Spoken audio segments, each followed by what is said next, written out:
Destination Medicine is a collaborative initiative of regional training hubs. With first-hand lessons learned from those who have gone before, this podcast is designed to assist and inspire anyone interested in pursuing a medical career in rural and regional Australia.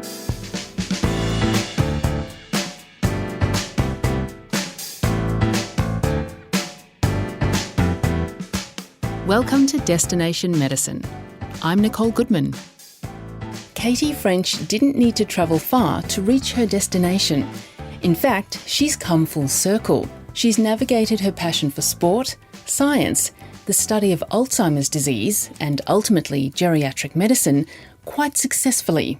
Because at every step of the way, she's been able to stay close to her birthplace of Nowra in southeastern New South Wales. These days, Katie is a fully fledged specialist in geriatrics, based at the hospital where she was born, Shoalhaven Hospital. Her career is both rewarding and challenging. Rewarding because she loves the local community where she works.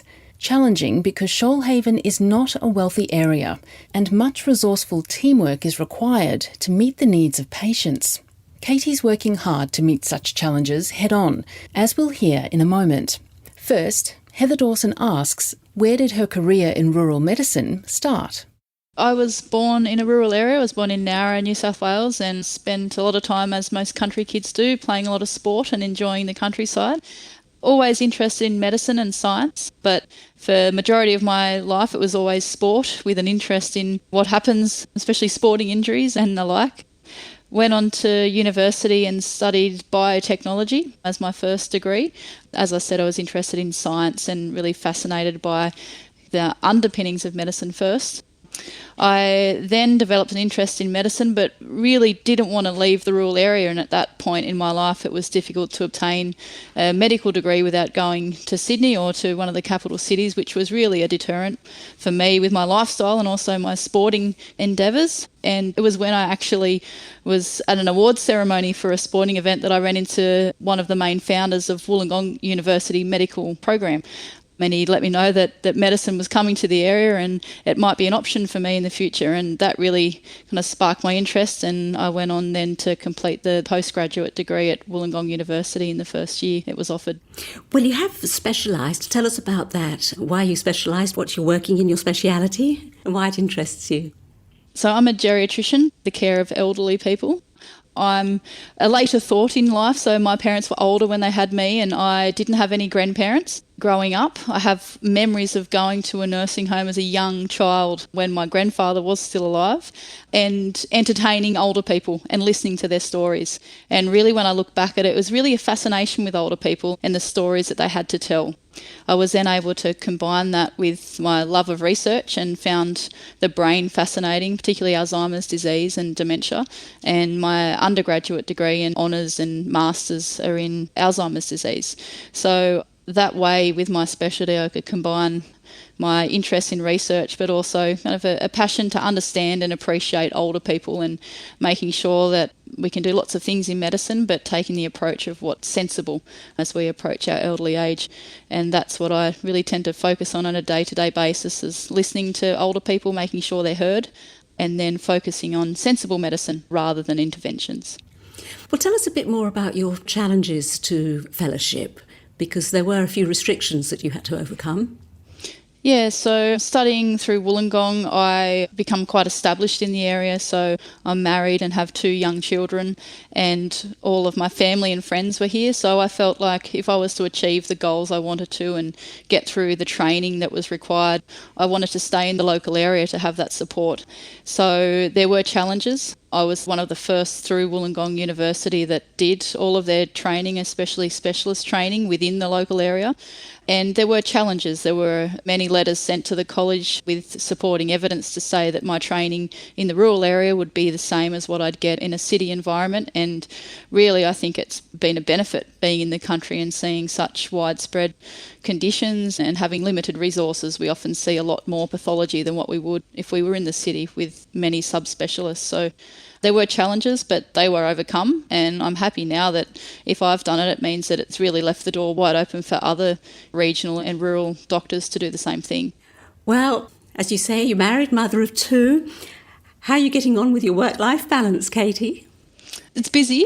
It's been probably more challenging to be a mother than a doctor. I can safely say that now. So time and preparation for the day ahead. So I have a 3-year-old and a 1-year-old, a very supportive husband, and we make it work. And I think it's so important at the end of the day to reevaluate your life and what's important. And you may have a busy day at work and everything's too much, but to be able to get home and not have traffic to contend with mostly, and it makes life a lot easier to have really just a quick ride home to see the kids and really ground you back to what's important in life. And I think looking back, it's such a good decision that I did stay rural and have a family and be able to achieve what I've achieved in the area that I want to be in, because it makes me more committed to treating people in my area, because I know the hardships these people face in terms of access to services and to doctors.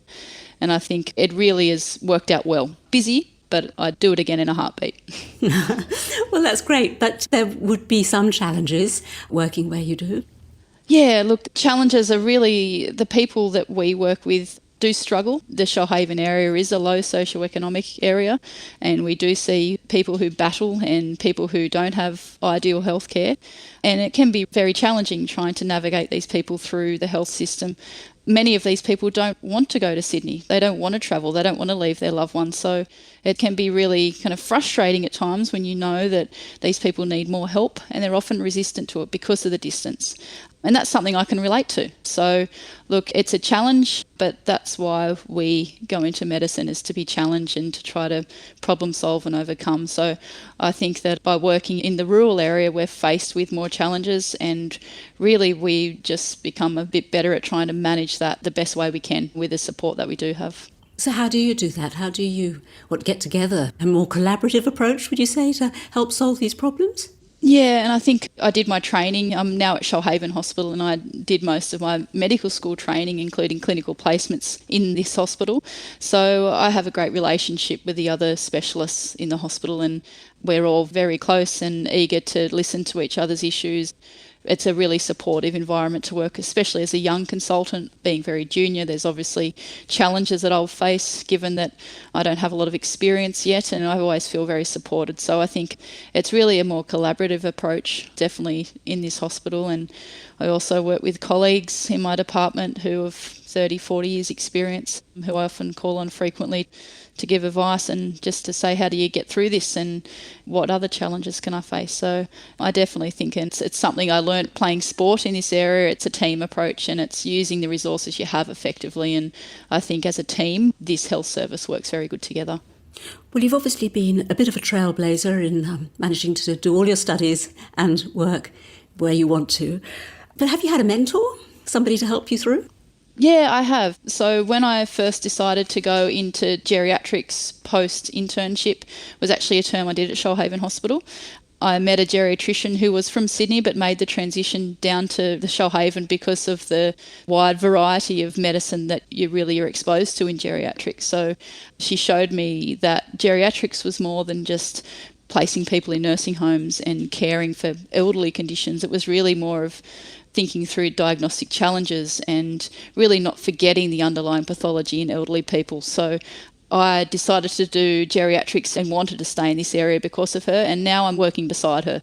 So she's now a senior colleague in my department, and it's really great going to work every day working with people that I looked up to in the past. So that's really been a big motivator to stay down here and to obtain employment in their department, and definitely something I look back on in the past, and every day now I think, well, I'm lucky to be where I am, and it's next to people who are very intelligent and very supportive of local people. Well, final question for you then, Katie. Just looking back, even though you've got a long way to go yet, but any memorable moments in your career thus far? I have to say, graduating from the Royal College of Physicians, I graduated when I was 38 weeks pregnant. So I had the nice big gown on and the nice hat, and it was really, on many aspects, the fact that I was able to achieve my dream of becoming a physician. And I'd heard just prior to that I'd successfully obtained a staff specialist position. And I'd been able to do this and have a family and a husband, and I'd actually had a premature baby the first time round, so making it to 38 weeks was an amazing achievement, let alone walking in a pair of heels to receive my certificate. So that was a memorable time in my life. That, and I guess just coming to work every day here. I mean, I was born in Shoalhaven. I was born in the hospital that I now work at, which I think's cool. Not a lot of people would, but I think it's really good that I've been able to come back and really give back to an area that has given me so much, whether it's been education, but also sporting and family life. I mean, most of my family have been through the hospital at some time in their life. So I think that's something I look back on and say, well, that's an achievement in itself. So, yeah. Dr. Katie French, specialist in geriatrics at Shoalhaven Hospital in New South Wales. This is Destination Medicine. Thanks for listening. Regional training hubs are supported by funding from the Australian Government under the Rural Health Multidisciplinary Training Program.